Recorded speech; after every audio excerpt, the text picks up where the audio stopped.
A lot of that was down to the WWF World Champion, Hulk Hogan.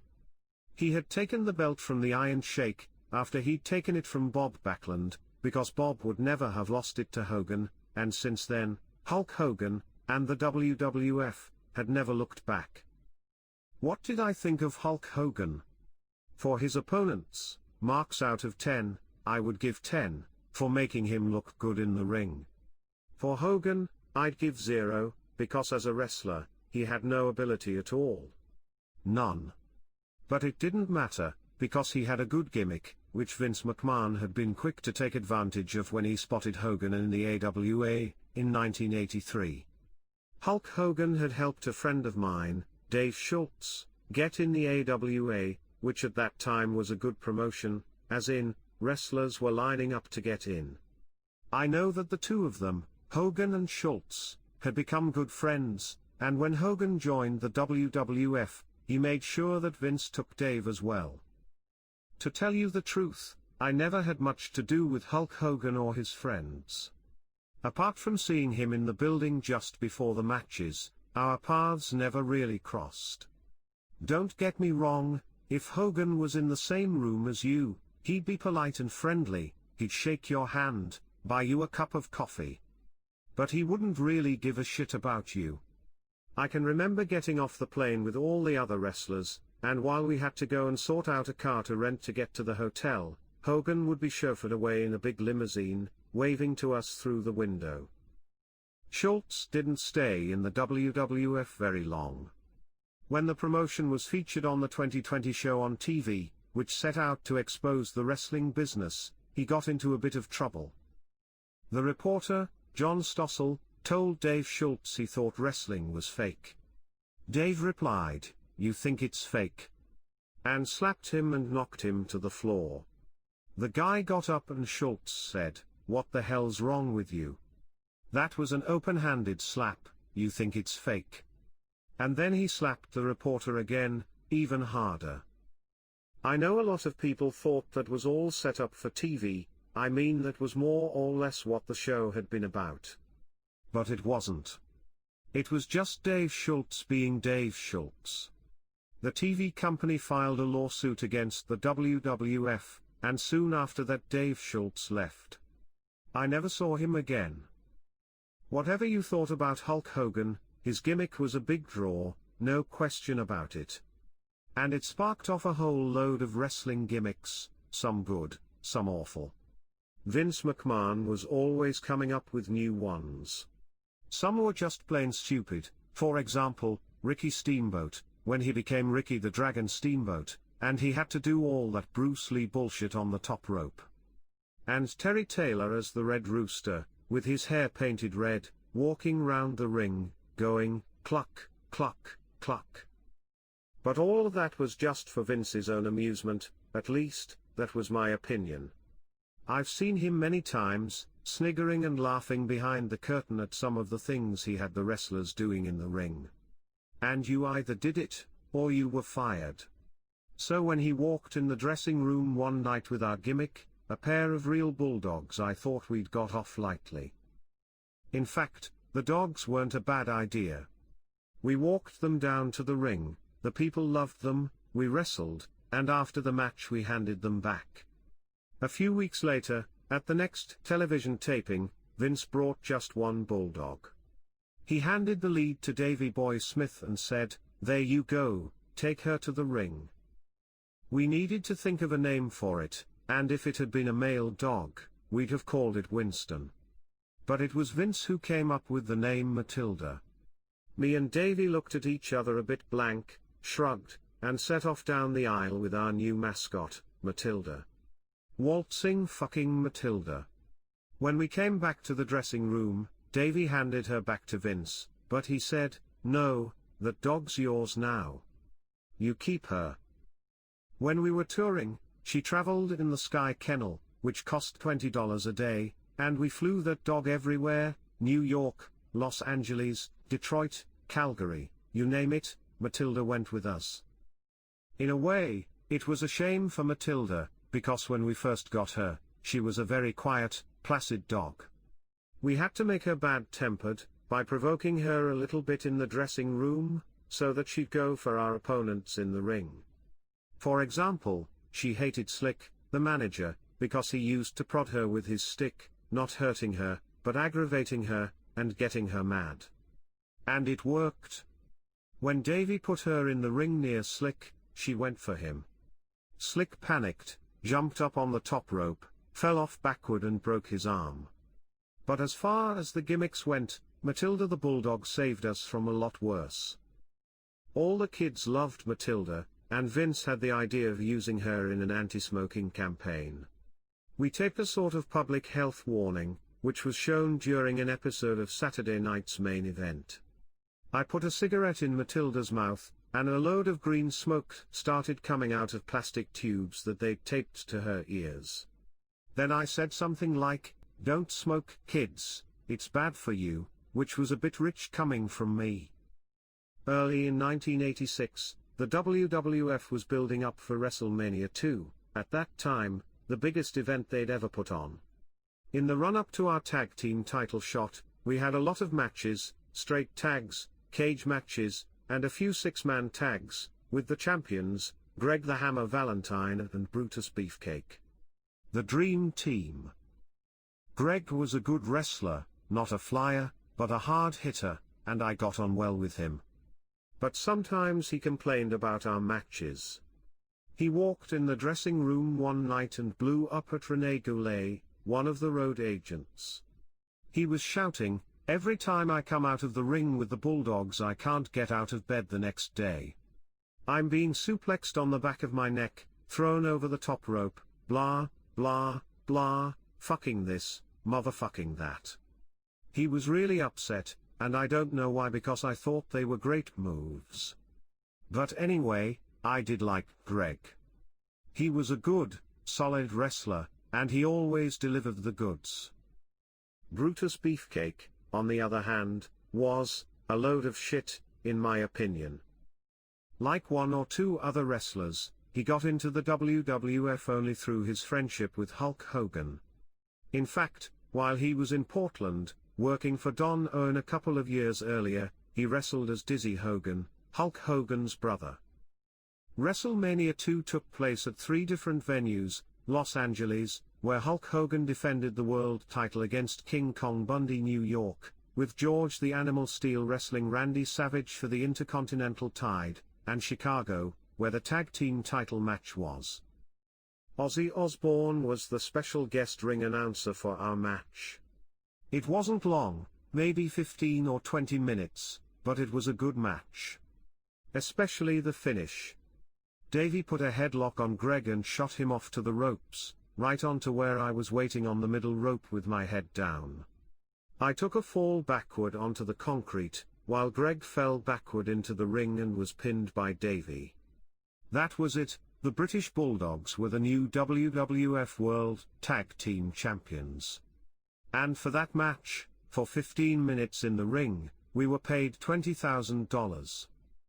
If you remember, we had our manager, Captain Lou Albano, with us that night. A few months earlier, Vince had asked us if we wanted to work on our own or with a manager. I chose the captain, who I'd met in New York in 1981 when I wrestled Tiger Mask.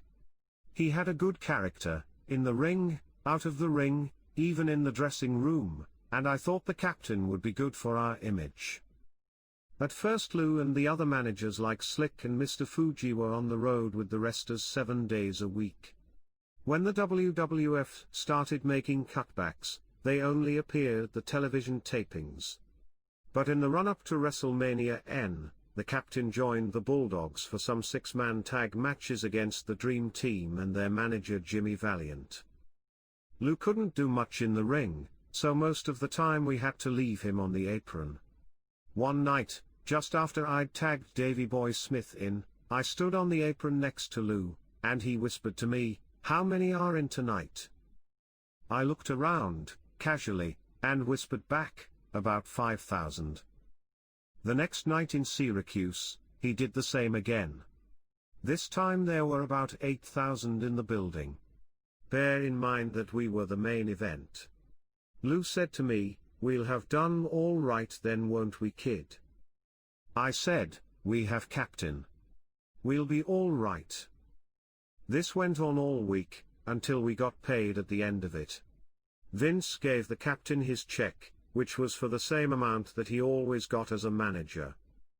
He said to Vince, "Just a minute, how come this is all I get?" He'd been reckoning up the crowds every night and thinking, because he'd taken part in the matches, he'd be on the same percentage as the wrestlers. Vince said to him, sarcastically, "It's okay, Captain. Your family." But Lou was a good man, a funny man, especially when he went on the pop. Whenever we did a TV taping, which might be 3 weeks worth of matches, plus interviews that were shown before the matches, Lou Albano always had a full bottle of vodka plus a full bottle of whiskey in his case. Vince McMahon turned up at one taping, when the captain had already finished one bottle. Vince must have said something because Lou turned round and said to Vince, who is from an Irish-American family, "You fucking Irish bastard, you can't fire me. Nobody can fire the captain. Your dad said so." Anyway, Vince fired him. I thought our schedule might have been a bit easier once we'd finished with All Japan and went working full-time for the WWF. But it wasn't. You were on the road for 3 weeks, wrestling every day, you had 3 days off, and then you were back on the road for another 3 weeks. And in that 3 weeks, you really had no idea how much you were going to earn. If you were on the same card as Paul Orndorff wrestling Hulk Hogan in Toronto, with 60,000 people in the building, it was great. But if you were wrestling for 500 people in Kansas City, Missouri, you'd feel a bit pissed. For myself, Davey, Brett, and Jim Neidhart, most of our 3 days off were spent traveling home to Calgary, and then traveling back to the start of the next tour. To be honest, I hardly saw my family at all during the years I was with the WWF. It was the same for all the wrestlers who had wives and kids. But that was your job and you just got on with it. I took good care of my family, even if I wasn't there with them most of the time. When I was at home, I was too tired to be bothered doing anything. Michelle would want to go out, but all I wanted to do was relax, have a couple of beers, watch TV and fall asleep. It was no life for a family, although I suppose the children never knew anything different. The constant traveling, the jet lag, driving hundreds of miles, then wrestling at night, left you worn out. What kept you going on the road were the people you hung out with, shared cars with and went drinking after the matches with, your clique. Mine included Davey Boy Smith, Greg Valentine, Ray Hercules Hernins, and Dangerous Dan Spivey, plus a few others as they came and went from the promotion. Over the years, Danny became one of my closest friends. We were in Pittsburgh one day when Michelle called from Calgary. She said, "I found a house. I really want it." She knew I had some money saved up, and she wanted to buy a new house. What I wanted was to have enough money in the bank, just in case anything happened to me and I couldn't wrestle. With this job, you never knew. You could be injured and out of work for months at any time. But she really wanted this house and had a picture of it FedExed to the hotel where I was staying. It looked very nice, an 18-acre ranch, all corralled off, with a great big barn, about 10 miles out of the city. I picked up the phone and said to her, "Do you really want it?" "Yes, please." So I bought it. It cost $220,000. I let Wayne Hart take over half of the fourplex apartment, and planned to sell the other half later. When he heard what I'd done, Danny Spivey fell about laughing. He said, "You fucking idiot. You've just spent all that money on a photograph." But Danny was a good friend, and I rated him alongside Bad News Allen, and Billy Jack Haynes as a man who could take care of himself outside the ring. We had 1 or 2 close shaves as well. Danny lived in Tampa, Florida, and we had to get to Philadelphia to do a show. I didn't feel like going, and I said, "Danny, let's not go. He said, Tommy, we've got responsibilities. We're going. So we made the flight, rented a car, and set off for the arena in Philadelphia. I was driving, probably doing around 90 miles per hour, when we had to pass a juggernaut. There wasn't really enough room, and as I got closer Danny was saying, Tommy, you won't do it. I said, watch this. I got right up behind it, I didn't slow down, and took the car up the Central Reserve and onto two wheels. Danny's face was about 2 feet off the ground, and he was shouting, put it down Tommy. I overtook the juggernaut, put the car back on 4 wheels, and looked at Danny, whose face was white as a sheet. He said, don't do that again. So I did. I don't know how, but we made it to the show. We came running in, and I remember Gorilla Monsoon looking at us, shaking his head, and saying, some things never change. The Bulldogs were always baby faces in the WWF, which meant you had to be nice to the fans and behave in the ring. But there was one time when we were wrestling Rick Martel and Tom Zenk in Montreal. It was a championship match, the main event, but because he was French-Canadian, Rick had to be the babyface. So Pat Patterson said to us, Bulldogs, you're in for some stick tonight. I want you to wrestle as heels. So I said, okay Pat, if that's what you want. But don't get mad at me when I come back. For the first few minutes of the match, we behaved. I threw Rick out of the ring, by accident, then sat on the middle rope and held it down for him, like a gentleman, so he could climb back in. The people applauded. I threw him out again, sat on the rope, and as he bent down to climb through, I kicked him hard in the chest. Then we started, using every dirty trick we could think of. So when the match ended with Zenk and Martel somehow getting disqualified, there were 15,000 very angry people in the arena. It was like old times. As we left the ring they were throwing things and shouting and probably swearing at us, but in French, so I didn't understand a word of it anyway. Given the choice, I would always wrestle as the heel. The heels lead and do the creative stuff, while the babyfaces have to follow and react to it. Plus, the babyfaces have to be nice to the fans. Don't get me wrong, the people who paid for tickets were paying my wages. I never forgot that, which was why I always made sure they got their money's worth. No matter whether the building had 100 people or 10,000 people, they all paid the same money. But, being the babyface meant you were expected to give autographs and pose for pictures. In Japan, where I was always the heel, I had none of that bullshit. I never signed autographs in Japan, I didn't need to. I was the foreigner, the bad person, and being ignorant with the fans was what they expected. In the WWF I did sign autographs once in a while. But I figured if you signed one, you ended up signing 100, so most of the time I'd just walk away and let Davey Boy Smith do the signing. But even as babyfaces, we managed to have some fun in the ring. We were in Albany, in upstate New York, in a small arena, a spot show, and we were wrestling Nikolai Volkov and the Iron Sheik. Just before the match, I'd noticed the referee in the dressing room, a nice enough man, probably in his 60s, did no harm to anybody, but I could see, as he was fixing his hair, he was wearing a wig. So we went out, had a good match, at least as far as the people were concerned. As far as I was concerned it was so-so, because of the, talent we had to deal with. Nikolai, I liked.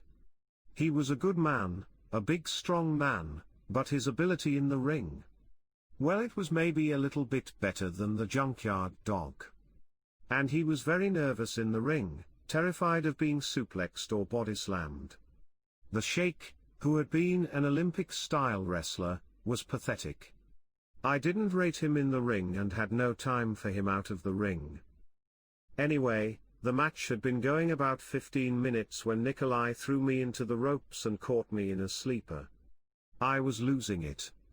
The referee lifted my arm up, and it dropped.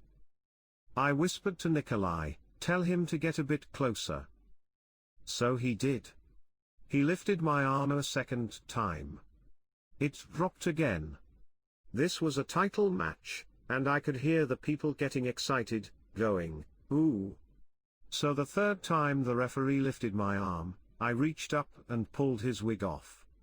The crowd started laughing, we started laughing, and that more or less ended the match, a match without a finish. The referee put his wig back on, but he had it on sideways, with the sideburns over his eyes, which made the people laugh even more. We had a lot of laughs on the road, with the pranks and everything, but a lot of the time, I'll be honest, I didn't feel good at all. Some days I struggled to get out of bed, I felt so terrible. I knew what it was. The injuries I'd had over the years that never healed properly, and the drugs, steroids, painkillers, speed, cocaine. I was taking a lot of stuff, mainly just to get me through one day to the next. I was having a lot of trouble with a shoulder injury I had in Japan a couple of years earlier. I'd slammed my opponent in the middle of the ring, or at least I thought I had. But when I got to the top turnbuckle for the finish, the flying headbutt, I realized he was too far away. Well, as I've already told you, you can't back out of a move like that. So I bent my knees and launched myself as hard as I could to reach him, but I missed. I landed awkwardly on my shoulder and tore all the ligaments. I had surgery on it, which took a few weeks to heal, but it never felt right after that, and a year or so later it began to give me some real pain. So I started using cortisone, injecting it myself, straight into my shoulder, just before a match. The effects lasted about half an hour, but when they wore off after the match, oh, I felt it. Years later, I found out that you weren't supposed to take cortisone more than a few times a year, because it causes deterioration of your tendons and ligaments, and bones. But I didn't know. It probably wouldn't have mattered if I did. The reason why I was doing so well at that time, especially in Japan, was because I would do things that other wrestlers wouldn't dream of doing. My back had been aching and sore for a long time as well. I know that was partly the crazy things I'd done over the years in the ring, high-risk moves, night after night. And taking steroids didn't help. Really, that pain was a warning sign. But I never thought about slowing down, or taking things a bit easier in the ring. And if anybody else had told me, I probably would have ignored the advice anyway. Steroids became a way of life, not just for me, but for more or less all the wrestlers, the majority. In fact, it's easier to say how many weren't taking steroids at that time. Steroids didn't just affect you physically, they affected your mind as well. At times I became so aggressive, somebody only had to look at me the wrong way for me to turn really nasty. I couldn't control it. I was in the toilets one night after a match, when this other guy, who I didn't know, came in, stood at the urinal and put one leg right up on the wall. I looked. I said, "Are you all right?" He said, "Yeah, goddamn, I'm all right. I do karate." In other words, he was posing. I said, "Oh, very good." And for no reason, I turned round, smashed him in the face. It was what they call roid rage, and it happened a few times over the years. While you were on the road, you had to sort out your hotel and your own transport arrangements to and from the airports. After a while, you got to know the best places to stay, usually close to the airport, and the cheapest places to eat. We shared the cars and split the rental. And you had to find yourself a gym where you could train, because no amount of steroid would give you a good physique unless you worked out as well. While the WWF turned a blind eye to wrestlers using steroids, they took a tougher line on cocaine and other recreational drugs. They tested us for cocaine every few weeks. You never knew when you'd be tested, but when it was your turn, you had to give a urine sample. If you tested positive the first time, you'd be suspended, and made to go into rehab. If you tested positive a second time, you were fired. That was okay until Arnold Scarland, who was in charge of the testing, found out that the wrestlers were swapping urine samples with each other. So then he would stand at the side of the urinal to make sure you pissed in your own jar. I told a couple of wrestlers one day, who I know for a fact had been taking that shit, that I'd overheard Arnold Scarland saying they were going to be tested that night. But nobody was supposed to know. Anyway, later that day, they came down to the restaurant with bright red faces. They were like beetroots. I said, "Have you two been under a sunbed?" They looked at each other and said, "No, why, what's wrong?" I said, "Well, what have you been taking then?" The silly pricks had been drinking vinegar, jugfuls of it, because it was supposed to disguise cocaine in the urine. Anyway, it turned out I'd made a bit of a mistake. There wasn't really a drug test that day. Drug testing made people more careful, but it didn't stop it. You could get a gram of cocaine for about $200, and many times after the matches, a few wrestlers would get together to share 3 or 4 grams of cocaine. In the end, it was like smoking, cocaine became a habit. I can still remember the very first time I tried it. We were in a hotel right next to the airport in Miami, Florida, me, my brother-in-law Bret Hart, and a good friend of mine, the Junkyard Dog. Junkyard said, "Hey man, try this." And he got a pipe and a block of coke and gave it to me. I had a smoke, and straight away, bump, I was high. That was it, we spent all night smoking crack. Some wrestlers preferred to smoke marijuana, but whatever you were taking, if you got caught, you paid the price. Getting fired or suspended was the punishment for serious offenses like taking drugs or damaging hotel property, but for minor things you would be fined. The British Bulldogs had been asked to appear in a TV commercial for Hostess potato chips, so Vince made all the arrangements and told us to be at the studios, somewhere on the outskirts of Chicago, at a certain time. And we had to bring Matilda with us. So we rented a car at the airport and set off for the studios, but we got there 45 minutes late. Vince was waiting for us, with that serious look on his face. He said, "Where have you two been?" I said, "Well, we got a bit lost."